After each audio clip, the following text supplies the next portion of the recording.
Has deployed law enforcement personnel to escort MyCiti buses on various routes across the city in an attempt to prevent further attacks on its fleet. Staff from Metro Police, law enforcement and traffic will conduct escort duties of the MyCiti bus services on critical routes considered to be dangerous. At least 2 buses were set alight in Milnerton and another in Khayelitsha.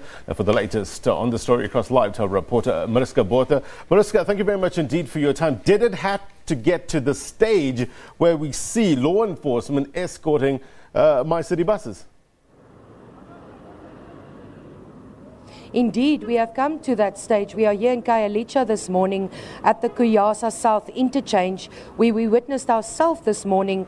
We saw traffic police officers and, of course, private security personnel escorting those buses as they made their stops. On the particular bus that we went out with to see the cars for ourselves, there's 5 stops and then they go right onto the N2 to make their way into Cape Town. Yes, traffic police and private security personnel escorting these buses. People on the ground telling us here they want to stay anonymous out of fear for their lives, that these attacks on buses are happening often and people are actually scared, including bus drivers who are busy working on these particular lines. They say it's a very dangerous job, or it has become a very dangerous job. Just last month here at Khayelitsha, a bus was petrol bombed and stoned. So yes, Blaine, we've definitely come to the point where there are professional people escorting these buses to safety onto the N2 to ensure that people get to Cape Town as soon as they need to. Surely this can't be a long-term solution. What other plans are in place in order to put paid to these issues with regards to MyCiti buses?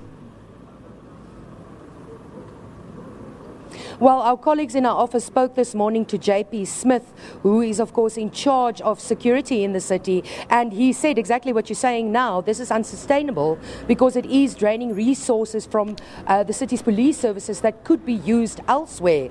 At this point, it's anybody's guess as to what to do to ensure that these routes remain safe and are safe. For now, they think this is the best possible option, just to at least calm the situation, to ensure that these buses aren't attacked on a weekly basis. But as to what the future holds, it's uncertain at this moment. We do, of course, know that a number of MyCiti workers, including bus drivers and ticket sellers, are on a wildcat strike, demanding, among others, better working conditions. And among those is safety and security on these dangerous routes. Yeah, however, commuters reacted to this, Mariska?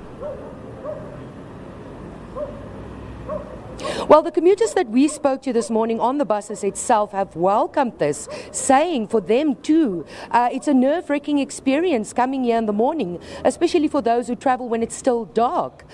Just getting to the bus stops and bus stations is a dangerous business, and they have certainly welcomed the increase in security personnel because right here at the Khayelitsha South interchange, we saw for ourselves private security people with ammunition, making people feel safer, and they have certainly welcomed the escort as well of that traffic cop and the private security vehicle that followed them onto the N2. Okay, let's leave it there. Mariska Botha, live for us in the Western Cape. Thank you very much indeed for your reporting.